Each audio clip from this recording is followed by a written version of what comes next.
I'm Mark Collingwood. I'm the VP and Managing Director of FICO's Decisioning Business in EMEA. So it seems rather surreal, actually, when we think back to February this year, when we could go out, we could socialise, we could go to the pub, we could even go to the office if we wanted to. And then COVID arrived, and rather quickly, our social freedoms were constrained in a way that we've probably never really seen outside of a movie. But it wasn't just our social freedoms that were constrained by COVID. It also impacted our ability to bank and the way that we engage with third parties. We saw a number of companies accelerate their digital presence to cater for this change in customers' needs.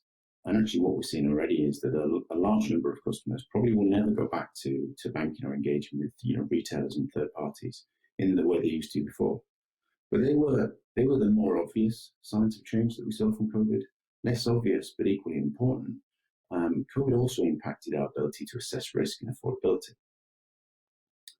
Now, in the past, we'd have had a fairly high degree of confidence in being able to assess a customer's risk or affordability based on more classical risk measures and more classical information, such as application information, the credit bureau information, so the number of searches or the worst status on their accounts for a period of time, demographic information, so things like postcode statistics, the percentage of households in the neighbourhood that are renting, percentage of owners that might have CCJs, etc.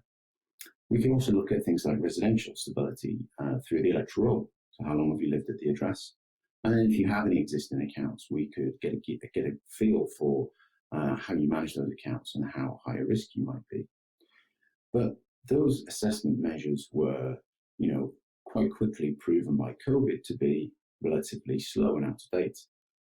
They also don't really give us a good feel for a customer's affordability. So let me give you an example. Payment holidays, whether it be on a mortgage or rental payment holidays, all those payments still need to be made. The customer will still have to make those payments in future in addition to their existing payments. So not holding that information at the credit bureau or anywhere else gives us a slightly misleading view of the customer's finances. Savings accounts. Savings accounts aren't a credit facility. They won't be at the bureau. They won't be held at the bureau. And again, we know that a large number of customers have used Set through this period. But using savings isn't really a medium-term solution for most people. All they've really done is used up some of their buffer to deal with future financial shock. And then finally, things like deferred spending. We know that even if we knew that a customer was saving, we probably wouldn't know what they were saving for. We wouldn't know whether that thing they were saving for was an essential spend, like a new roof, or a new car, or a fridge, or whether it was a non-essential spend. So again, it leaves us in a situation where we don't truly understand our customers' affordability. So we ask ourselves, is there additional data that's available that we can use to help us really understand our customers' finances? Can open data help us really understand our customers' risk and affordability? And I truly believe it can. So we look at some of the information that's available through open data. So income, how much are you earning? How often do you earn? Does it come from one source? Does it come from multiple sources? Your outgoings, how much obviously goes out? Again, is it a short-term commitment? Is it a long-term commitment? How do your outgoings compare to your incomings?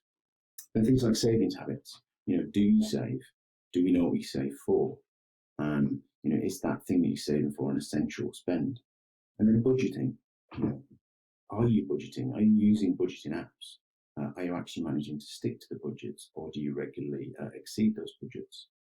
Things like financial resilience. So taking the incomings, the outgoings, the savings, looking at some of the other information, some of the classical information, and trying to work out whether you as a customer actually have the ability to absorb financial shock. And if so, how much and over what kind of period? And then we can use this information beyond just pure risk. We can look at your payment profile and general financial health to determine whether now might be a good time or a bad time to actually collect recovered debt. And we can also use it for predicting fraud and protecting from fraud. So it's very difficult to falsify a complex account profile. And equally, it's very difficult to take over a complex account profile. And then we can also use the data for value-added services. So looking at consolidation loans, next best offer, next best engagement. So put it to you that open data really can provide a powerful lens through which we can see our customers a lot more clearly and understand what our customers need and their desires, so that we can tailor our products and services much more specifically to our customers in a post-COVID world. Thank you.